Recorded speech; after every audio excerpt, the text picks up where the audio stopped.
सांगली जिल्हा मध्यवर्ती बँकेविरोधात स्वाभिमानी शेतकरी संघटनेकडून आंदोलन करण्यात आले।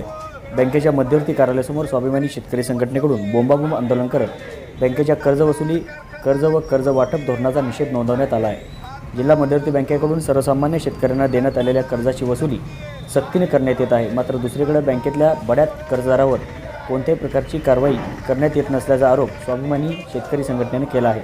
त्यामुळे शेतकऱ्यांची सक्तीची वसुली तातडीने थांबवावी आणि बड्या थकबाकीदारांची वसुली सुरू करावी अशी मागणी यावेळी करण्यात आली। स्वाभिमानी शेतकरी संघटनेचे जिल्हाध्यक्ष महेश खराडे यांच्या नेतृत्वाखाली हे बोंबाबोंब आंदोलन करण्यात आले।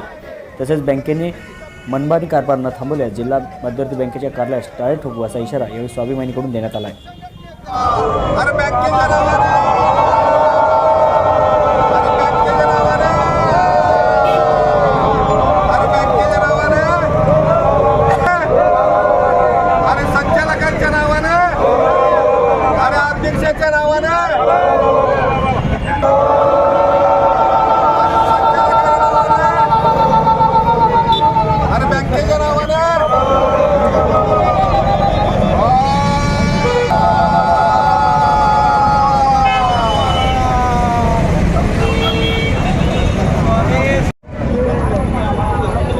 जिल्ह्यामध्ये दुष्काळी परिस्थिती आहे, दुष्काळ सदृश्य परिस्थिती आहे आणि राज्य सरकारनं कर्जाची वसुली थांबवण्याचे आदेश दिलेले आहेत। असं असताना सुद्धा सांगली जिल्हा मध्यवर्ती बँक शेतकऱ्यावर जप्तीचं धोरण अवलंबत आहे। अनेक शेतकऱ्यांना जप्तीच्या नोटीस आलेल्या आहेत आणि त्यांची शेत घर यावरती जप्ती आणण्याचं काम जिल्हा मध्यवर्ती बँक करते। मात्र हीच बँक खासदार संजय काका पाटील, विशाल पाटील, पृथ्वीराज देशमुख, मानगंगा कारखाना, महांकाली कारखाना, दिलीप तात्या पाटील यांच्या कर्ज वसुली बाबतीत मात्र अत्यंत नरमाईचं धोरण घेते।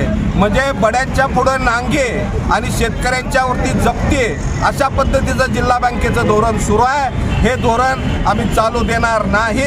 बँकेच्या या धोरणाच्या विरोधात स्वाभिमानी शेतकरी संघटनेच्या वतीनं बोंबमारा आंदोलन जिल्हा बँकेसमोर आज करण्यात आलेलं आहे। मात्र ये तो एक झाकी है, अगला पिक्चर अभी बाकी है। हे केवळ आम्ही झलक दिलेलं आहे बँकेला।